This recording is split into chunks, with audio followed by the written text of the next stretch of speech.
Hi there, and welcome back to the Message Marketing Pod. I'm your host, Christopher Melotti from Melotti Content Media, and I have a very amazing special guest here today. We have Melissa Donnelly from Affinity Communications, and we've worked together for, 5-6 years or something like that. And Melissa's a real superstar right across Australia, helping brands connect and find their right strategy in the market. So, positioning and all of that. And so the reason why we work in tandem is because usually what Melissa will do is the strategy side and developing all of that, and then I'll do the execution. And so I thought she'd be a great guest on to really help understand the process that she goes through for businesses and what she does. So Melissa, do you want to introduce yourself and then let's have a chat? And the idea behind it is that for all the listeners and viewers watching, I want people to get really practical insights from every episode. So over to you, Melissa, jump in. Thank you, and very cool to be talking to you. This feels a bit more formal than our usual chats. Yes, it certainly is. Looking forward to it. So I'm a brand and communications strategist at heart. What I'm obsessed about, though, is working with CEOs, boards, and business leaders to build irresistible and high-performing brands. So these are brands that their staff are proud to work for, their customers are proud to buy from, and investors are proud to fund.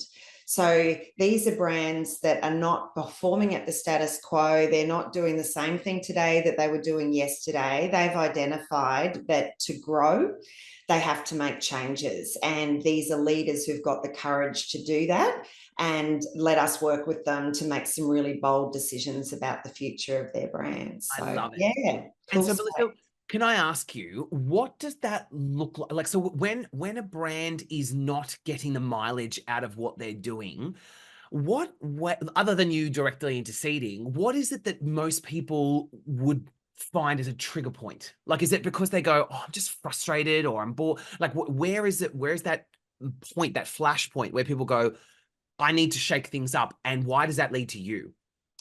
So interestingly enough, there are probably two main things that I'll end up in a conversation over. So again, it's somebody's come down through the pipeline in terms of they're what I call in category. They've identified a problem. They don't have a solution yet, but that they've identified the problem. And the problem will be one of probably two things. The first one, which is always interesting and fascinates me, and it'll come from CEOs and chairs of boards, is, oh, we've got to redo our website. And I'll sit there and say, that's interesting. That'll be a conversation we'll probably have in 12 months' time, but let's come back from that and understand why. So what it will be is that the website is often the most physical, visceral presence of a brand in the marketplace, and they're looking at it and it bores them, or it doesn't reflect any of the way they operate. It doesn't reflect the vision that they quietly have in their heads for their business. So basically the website is looking at them, saying to them, meh, I'm okay, we're okay, but it's not exciting them. So that's often a conversation, interestingly enough. And the second one will be a frustration around sales.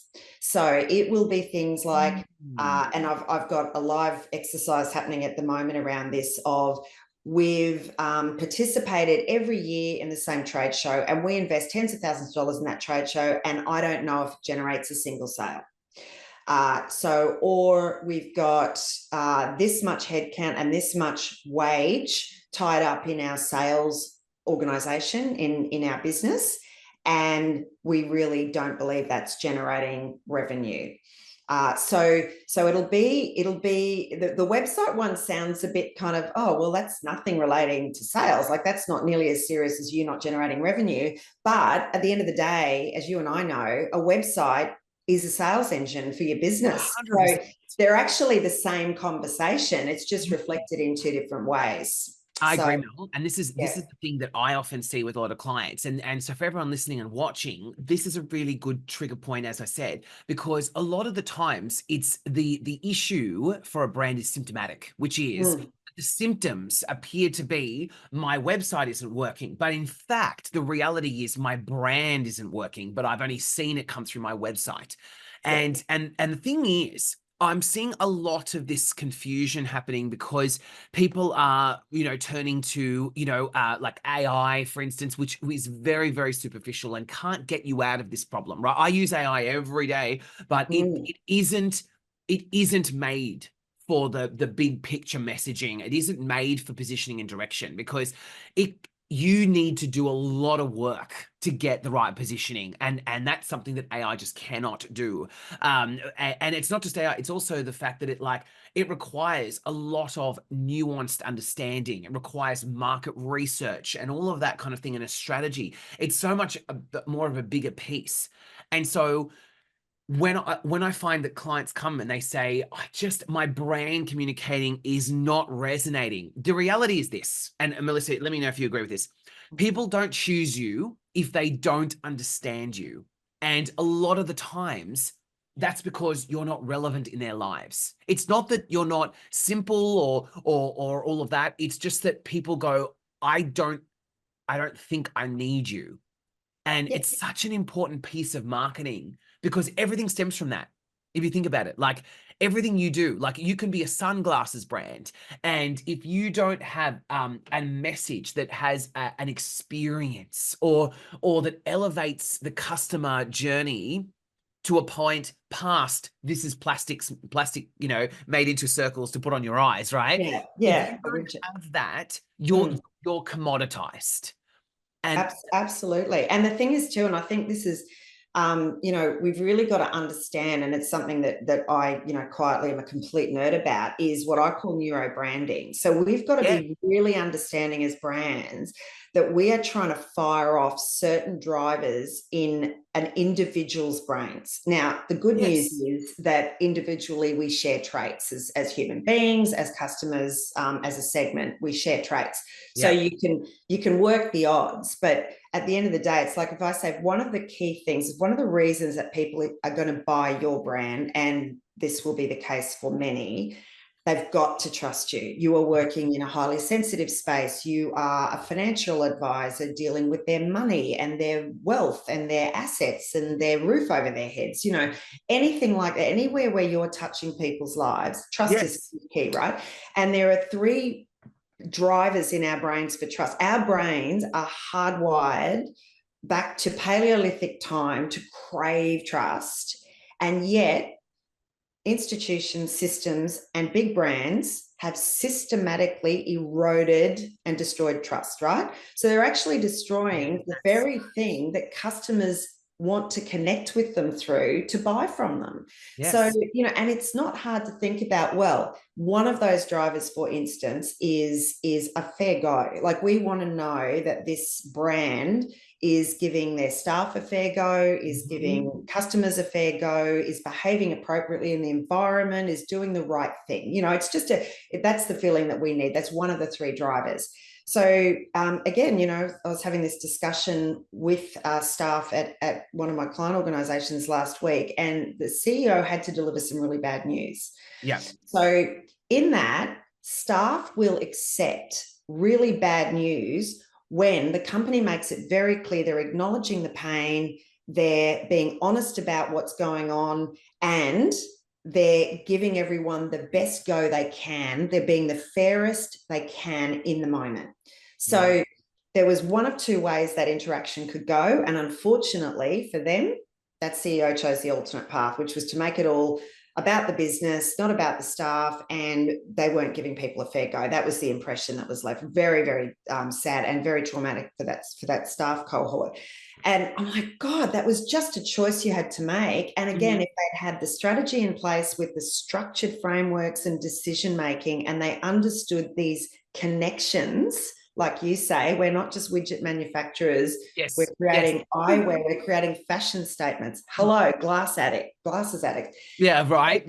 That's why I It, said I gave that example because I'm like, you're yeah, exactly. So if we understand that what's driving out that customer's brain or staff member's brain, and we can activate that positively, that's a connection for life. Like that company has effectively just gone and lost a cohort that they could have had rusted on for life just by two or three decisions that got made last week, and it's because there's no framework in that organization for those decision making that recognizes those Yep. things. And So that's the thing. yeah. So let's talk about practicality here. So everyone gets now the why. All right. Mm. So how do we do, like, what is it that we are looking for as brand? Like, is it that, like, when, I'm just trying to think out loud here. When a brand feels like they're not using their brand communications to elevate the client experience, beyond a transaction, is that what it is? Like, is it where it's like, okay, right now I'm a commodity. I feel like I'm a commodity, and my business model needs and deserves and should be better than this. So is it like let's say you're a real estate agency, right? And your message out there is, we sell, we buy, right? Like everyone else is. That means that you're competing on price because everything is the same. So what are the steps, Melissa, that you would recommend to everyone listening and watching that we need to take in order to, I don't know, like to recraft it? Is it like, I mean, the way I would do it is, and when I work with clients, is I do a strategy session where we sit down and we work out what are the values, objectives, visions, goals. And the reason why I do that is because it has to come from a genuine place, right? Yeah. You don't want that agency, as that example put, we don't want that agency saying, oh, look, let's just fake it. Let's just say that we're premium buyers and sellers of some. So if it's not genuine, it's going to come across and people will not connect with that. But if it's coming from a genuine place, you can then portray it, and then you work out how to say that across all your channels. Is that how you would approach it, Melissa? Like, just so we give people listening and watching a real practical guide. Yeah, yeah. And I think, to your point, again, it's about getting the decision makers and stakeholders of that organization in a space together to be making really good decisions. So again, there's as a strategist, I've got a couple of frameworks that I will bring into play depending on the organization to help them make better decisions. Because what I say to them is, you're the brand owner. The minute you come up with an idea for a business and set it up, you own a brand, regardless of whether you want to or not. It's yours. It's like, having a child. You can't unhave it. You can't go, well, I don't have that thing. So again, there's a little bit of that process that you talk about where we go back and say, I don't like looking in the rear vision mirror too much, but we do go back and say, remember the day. Remember the day you sat in the coffee shop. I call it the coffee shop moment. Let's go back to the coffee shop where you sat there and went, you know what?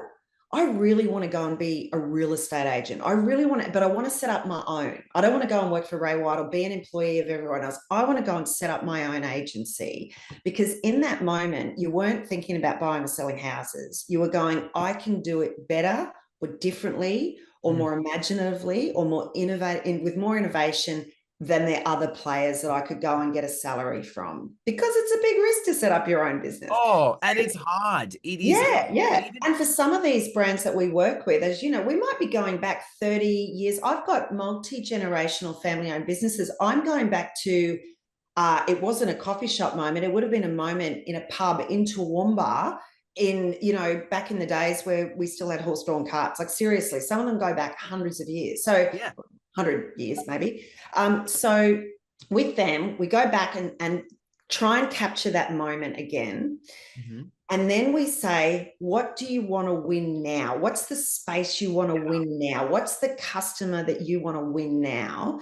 Yes. And that's where you get out of houses. What you get out of is, for instance, if I was selling real estate, one, I'd probably be really bad at it, let's just say. But if I was selling You got the right look. You got the I've right got look. the look. I've got the glasses. I've got a pair of stilettos. Sorry, There you we're go. very stereotyped about real estate agents. But I would be saying, I'm buying place for people. So I'm buying place, or helping them buy place, the place that they want to be physically located, but also the emotional place they want to be, the place they want to raise their children in, the place they want to live next door to their parents, whatever that is. You're actually selling place, and in this fabulous country we've grown up with, place for our Indigenous country dwellers is critical, right? And I think we miss out by not recognizing and understanding that. And I wish I had that sense of place that so many Indigenous people have. So I'd be saying at a real estate level, ultimately, what do I want to win? I want to win a customer base that is living in the place they want to be. Yep. So I really know, cool. okay, here's a great example. I work on a board with a woman who's out of the real estate industry. She now makes it possible for women who are escaping domestic and family violence situations to finance to get themselves into homes so they have a safe place. Now, how cool is that as a business, right? And very relevant right now. And that's the thing. Yeah. So that, I think it's that, but it's putting a structure in place that we can sit and have those conversations in a way that's productive and that's really tangible. Because when you're working with people in mining services, in professional services, in manufacturing, where they are selling widgets, yes, there's no point being woo-woo and saying, how do you want to feel? And I just honestly, and particularly with, I've got a largely male gender client base. They want to know about winning, and there's nothing wrong with that. There is nothing wrong with winning. If it's at the expense of other people, I'll have an issue with it. But if it is about winning something that is of winning for the customer, winning for your staff, winning for yourself, go at it. So that's where I think we start. And when you've identified that, all of a sudden, as you would see, the magic starts to pop because they talk, and out of that comes language. So out of that comes language that I can then work with you on in terms of, okay, how do we put that as a hero statement on a website banner? How do we infuse their sales organization with that language? How do we put go-to-market playbooks together for their customer success team? How do we turn that language into visual identity? So from that, so again, the work that we do actually creates some written, pieces that really state, and I'm very much, in one sentence, in two sentences. I always say to a client, the biggest challenge for me out of a strategy session and the initial piece we do at the front end on strategy, even with insights, is I want to get you to a point where I have to get all of this into two sentences that describe and who you are and why I should care. Yeah. And that's the thing. And that's the beauty of it. So the key takeaways, I think, is that brand communications and marketing messaging mustn't be underestimated, and it's easy to think that way because people will go, oh, look, who cares, right? But the reality is, clarity and consistency are absolutely essential elements of your marketing, and it's making sure that they are on target and relevant to your clients. And so it's absolutely crucial. So the key takeaway for everyone watching and listening from both of us is making sure that you're taking the time to define and articulate what makes your brand so important in the lives of your clients and your customers, and why they need to be elevated beyond a transactional level. And that is a hard exercise to do. So, and that's what Melissa and I do, is we help transform brands so that they can write and create the right messages and communications to reach the right people and hit the mark.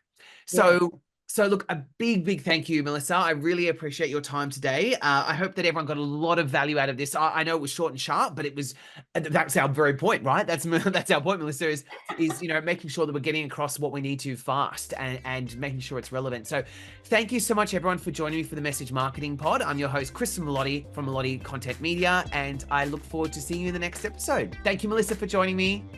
Bye.